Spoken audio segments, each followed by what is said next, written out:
पिता की देह द्वारा माता की देह से पुत्र की देह की उत्पत्ति होती है।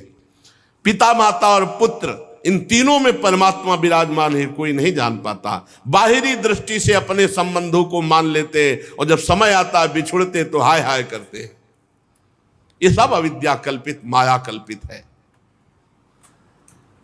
जब महर्षि अंगिरा और देवर्षि नारद जी चित्रकूट को समझा बुझा रहे थे तब उन्होंने मुख धोया और धैर्य धारण करके कहा कि ज्ञानवान महान आप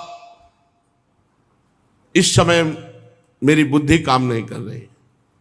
आप अवधूत वेश में हम पर कृपा करने भगवान ही आए हैं। मैं जानता हूं भगवान के प्यारे ब्रह्मवेत्ता जब हम जैसे कोई धर्मात्मा दुखी होते तो अपने आप आकर कृपा करते हैं।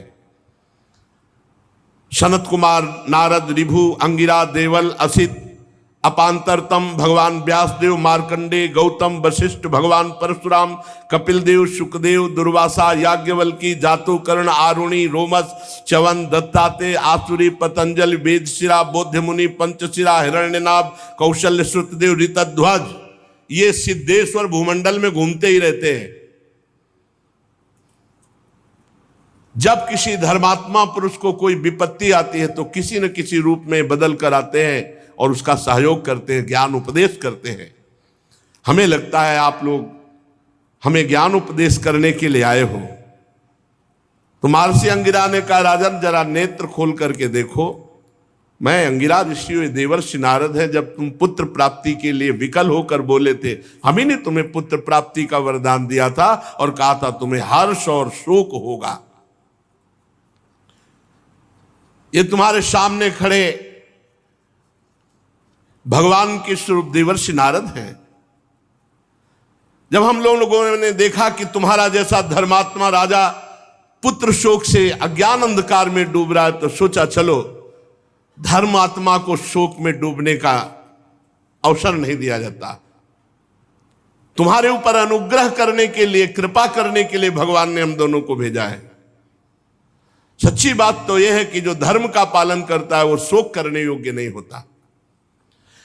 वैसे तो मैं तुम्हें जब पहली बार ही आया था तो तुम्हें ब्रह्म ज्ञान का उपदेश देने के लिए आया था, लेकिन देखा कि तुम पुत्र कामना से युक्त हो तो पहले तुम्हारी ये कामना नष्ट हो तब तुम्हें ज्ञान की प्राप्ति होगी। इसीलिए मैंने तुम्हें ज्ञान न देकर पुत्र दिया। अब तुम स्वयं अनुभव करो क्या सत्य है, पुत्रवान को कितना दुख होता है। यही बात स्त्री, घर, धन, विविध प्रकार की ईश्वर संपत्तियां जिसमें हम अपनापन कर लेते हैं वो परिणाम में दुख ही देता है, क्योंकि संसार दुखालयम अशाश्वतम। राजन, ये शोक मोह भय दुख का कारण है भगवान से विमुख होना। ये मन के खेल खिलौने हैं, ये माया का जादू है। इसलिए सृष्टि के राग में न फंस करके जो भगवान का भजन करता है वही शोक रहित होता है। तुम परमात्मा में स्थित हो। देवर्षि नारद जी ने कहा, राजन मैं तुम्हें एक मंत्र देता हूं, इस मंत्र का जाप करो। 7 दिन में भगवान शंकर शेष जी का तुम्हें दर्शन हो जाएगा। भगवान शंकर आदि ने श्री शंकरषण देव की ही चरणों का आश्रय लिया था और द्वैत का भ्रम त्याग कर महामहिमा में शुद्ध ज्ञान को, इससे बढ़कर कोई नहीं है, इसी को परम पद कहते हैं। देखा कि मंत्र लेने में रुचि नहीं है क्योंकि पुत्र पधारा है। शोक और समय मंत्र। देवर्षि नारद जी ने आकर्षण किया उस जीवात्मा का जो पुत्र के रूप में आई थी। देवर्षि नारद जी ने कहा,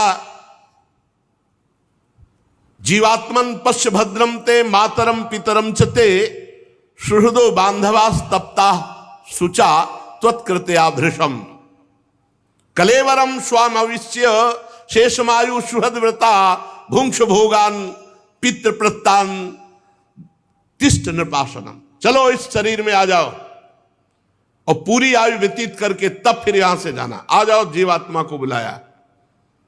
ये देखो तुम्हारे पिता कैसे व्यथित हो रहे हैं, माता कैसे, और सब पूरा महल कैसा रो रहा है। आओ और पिता के दिए हुए भोगों को भोगो, और मैं कह रहा हूं पूरी आयु व्यतीत करो, चलो अपने शरीर पे आ जाओ।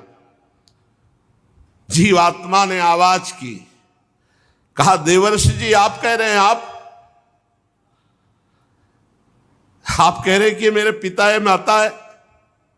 अरे इसके कितनी बार मैं बाप बन चुका हूं, कितनी बार इसका माता बन चुका हूं। ये मेरा माता पिता नहीं है,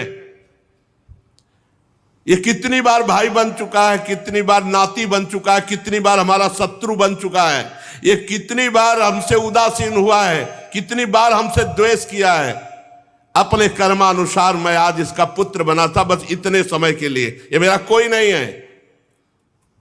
जैसे व्यापारी के पास से सामान एक के पास दूसरे के पास जाती रहती है, ऐसे कर्मानुसार जीव एक के पास दूसरे के पास जाता रहता है। विचार करने से पता चलता है। 4 दिन इसके यहां जन्म ले लिया, ये हाय हाय करके कह रहा है मेरा पुत्र मेरा पुत्र। ये सुना रहे हैं सबको, सबके बीच में सुना रहे हैं। नित्य अहंकार रहित वो जब जीव अपने कर्मानुसार गर्भ में आता है, तभी तक, जब तक शरीर में रहता है तभी तक वो माता पिता मानता है। इसके बाद कुछ नहीं उसकी याद, कोई उसका नहीं। जैसे कोई लोग पूछते हैं कि हम जब मर के जाएंगे तो हमारे पिता हमसे बात करेंगे, माता बस शरीर तक, शरीर छूटा काम खत्म। शरीर तक केवल संबंध। मैं अविनाशी हूं, मैं सूक्ष्म हूं, जन्मादि से रहित हूं, अपने कर्मवश इसके गर्भ में आया था। ये ना मेरी माता है ना मैं इसका पुत्र हूं, जन्म मृत्यु से रहित हूं, मैं ईश्वर स्वरूप हूं। ना तो मेरा कोई प्रिय है ना कोई अप्रिय है, ना मेरा कोई अपना है ना कोई पराया है, ना कोई हित है ना कोई अहित है, ना कोई मित्र है ना कोई शत्रु है। मैं सबसे उदासीन, मैं अद्वितीय हूं।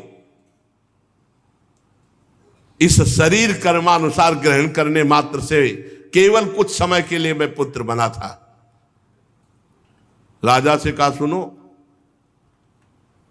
और देवर्षि नारद जी से जीवात्मा ने कहा कि अब इस शरीर, गंदे शरीर को मैं स्वीकार नहीं करता। राजा ने कहा कि जाओ जाओ, मोह नष्ट हो गया। क्योंकि जब ज्ञान की बात सुनी, जीवात्मा ऐसा कहकर अंतर ध्यान हो गया, राजा का मोह बंधन कटा। फिर उन्होंने मंत्र लिया। पहले मंत्र, मोह गए बिनु राम पद होई न दृढ़। बहुत मोह विचित्र होता है। अब तो राजा ने उदासीन होकर के कहा इसका जात संस्कार कर दो। शरीर का और दैहिक क्रियाएं पूर्ण की गई। राजा ने दुस्त्यज स्नेह का त्याग किया, और जिन रानियों ने बच्चे को विष दिया था वे सब बाल हत्या के कारण श्रीहीन हो गई। अब तो हाय हाय उनके हृदय में जलन, अब उसका पाप का सब चिल्ला चिल्ला कर कहने लगे कि मैंने विष दिया। पाप छुपता नहीं, वो नष्ट करता है। अंगिरा जी ने उनको भी उपदेश दिया, बाल हत्या का प्रायश्चित करवाया, मात्सर्यहीन करके उनको भजन में लगाया। जहां संत पहुंच जाते हैं मंगल ही मंगल हो जाता है। उन सब माताओं को जिन्होंने ईर्ष्यावश जहर दिया था, बाल हत्या का प्रायश्चित करवाया, मात्सर्यहीन किया और उनको भजन का उपदेश किया। अंगिरा जी और नारद जी के उपदेश से राजा चित्रकेतु के हृदय में वैराग्य, उन्होंने तत्काल संपूर्ण राज्य छोड़ दिया, और जो मंत्र दिया था उसका एकांत में यमुना जी में विधि पूर्वक स्नान करके समस्त धार्मिक क्रियाएं की, और संयतेंद्रीय होकर के नारद जी को जो गुरुदेव के रूप में वर्ण करके उनके द्वारा दिए हुए मंत्र से, अब नारद जी ने कहा कि सुनो, मंत्र तो है, मैं एक विद्या का उपदेश करता हूं जिससे तुम बहुत जल्दी महान पदवी को प्राप्त हो जाओगे।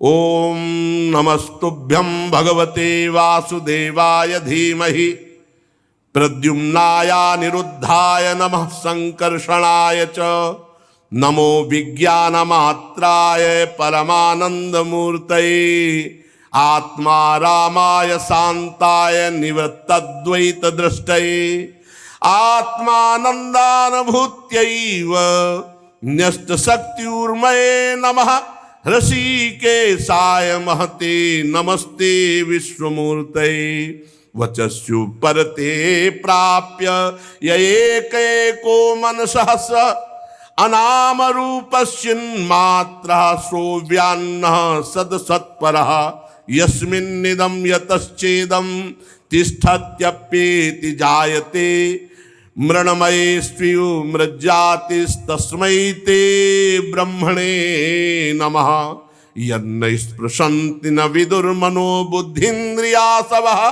अंतर्बहिष्य विततं व्योमवत्तन्नतोऽस्म्यहम्।